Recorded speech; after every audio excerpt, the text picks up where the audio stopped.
Hey traders, welcome back to our channel How to Tutorials. In today's video, I'll show you how to remove the volume indicator from your chart in the TradingView mobile application. Let's clear it up. First, open your TradingView application and make sure you're logged into your account. Now go to the chart tab at the bottom of your screen. Now look just below your main chart. You will see colored bars moving up and down. That's your volume indicator. Tap on the word VOL on the left side of the volume chart over here. After tapping, a small menu will appear. Tap on remove icon and boom, the volume indicator is gone.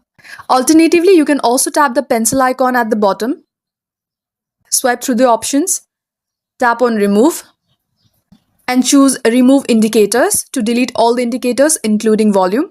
And that's it. Your chart is now clean without the volume bars cluttering your view. If this video helped, be sure to like, subscribe, and hit that notification bell for more TradingView mobile tips. Comment below if you have any queries. Thanks for watching and I'll see you in the next one.